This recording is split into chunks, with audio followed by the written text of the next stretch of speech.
Hi there, I'm Doggy Dan. Welcome to part one of this 5-part series where I'll be sharing with you how I work and giving you some training exercises that you can put into practice straight away with your dog. But first, a big thank you for giving me this opportunity. Okay, now in this first video, we're looking at the very common issue of dogs pulling on the leash. So let's get started by looking at some simple techniques and one of my favorite exercises that you can put into practice today. So here's a short clip from one of my consultations regarding a pulling dog. As you can see, she's a lovely little dog here, or medium-sized dog, and her owner is a guy called Zach, and he's a great guy. He's doing everything he can to stop this dog from pulling, but for those of you who have a pulley dog, you will know what it's like. It seems like nothing will stop them sometimes, and I wanted to show you this actually. This guy loves his dog. That is a real tattoo he's got on his leg of his dog here. That's true love. Now, first of all, I just wanted to point out that she's wearing a collar, and a collar is not a good device if you've got a dog who's pulling. They are very good when your dog is trained, but in the training stages, in the early stages, the learning stage, you don't want to be using a collar because, as you can see, as she pulls forward, Zach pulls backwards, and she just kind of leans into it. It almost encourages the pulling. If you think about it, it's how sort of a husky will pull a sled. You know, the sled is pulling back, and the huskies just keep driving forward. So it also causes, stress to the dog's neck. She's pretty pully. She's pretty pulling, man. She's pretty. Can you stop her pulling? Oh, she's pretty good there, but she just doesn't stop. Is that right? Yeah. She just keeps on going. So here's the main exercise I want you to practice. It's called the turn in front, with the emphasis being on the word in front. So keep a shorter lead, a bit of a shorter lead. Pull it in a bit. Now, what I want you to do, because that's good, turn in front of her and turn her around. Turn in front, that's it. Turn her around, that's good. And walk down the street this way a bit, sorry. Keep her on that side.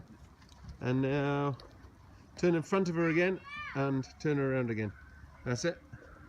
Right, now, that's good. Now walk a bit faster. So let me do a slow replay. First of all, I'm talking about the length of the leash. It's way too long. So shorten it up even more. So I'm saying to Zach, no, that's too long. He's just setting his dog up to fail with a leash that long. You want a very short leash, but you want the leash to be loose.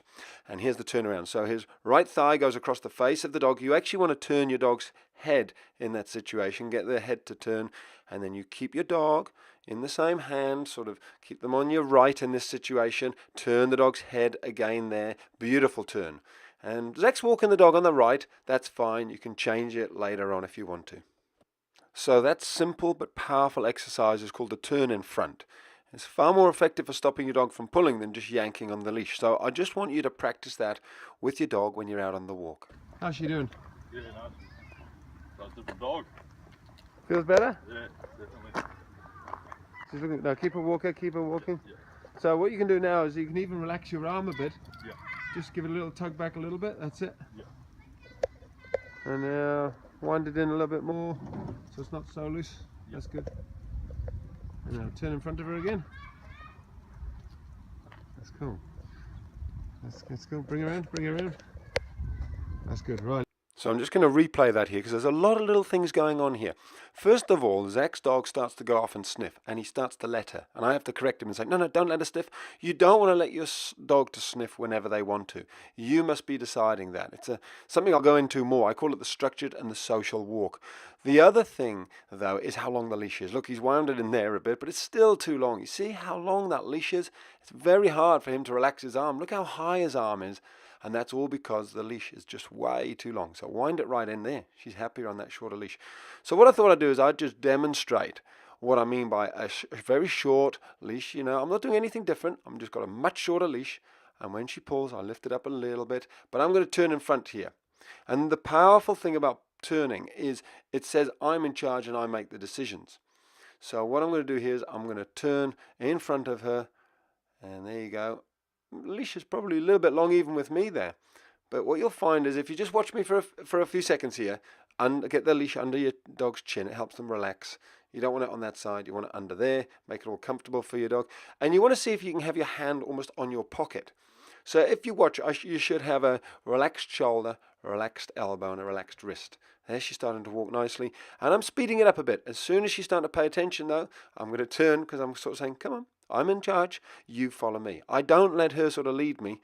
And look, I've already almost moved from holding the leash to having it just balancing on my finger.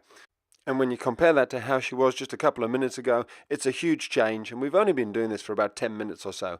So some big changes there, and here we are a short while later. Her owners come out to see what we're doing, how it's all going, and it's brilliant, because before, she was actually struggling to walk her on the leash, but as you can see now, no trouble at all. They're working really well together.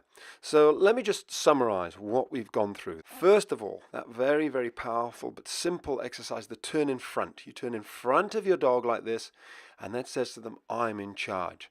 Get back. Now, if you want to carry on going in the same direction, you obviously have to do 2 of those. That's beautiful. Now, the second thing is a short leash. You don't want a long leash. You want it nice and short, but loose, just like we have here. That stops the dog from being able to change sides and wander off and do their own thing. The third thing is you want to be able to have a nice relaxed shoulder, elbow, and wrist. So effectively, with that short leash, your hand should be able to relax nicely on your pocket. Even if you turn your dog around, you shouldn't have to be lifting your arm up high in the sky. It should be down by your side like it is here. So there you go, a couple of tips and a very powerful exercise. Now, when it comes to pulling on the leash, the stuff I've shown you here is great, but it's also crucial that you've convinced your dog inside the house that they should be listening to you and following you. Because dogs who think they're in charge will always lead, and they lead from the front, not the back. Put another way, if they aren't obedient inside the house, you'll probably struggle outside on the walk, so bear that in mind. Now, in tomorrow's video, we're going to be working with a very, very cute little puppy named Jock, who's a lot of fun to watch, so make sure you tune in. Until then, take care and love your dog.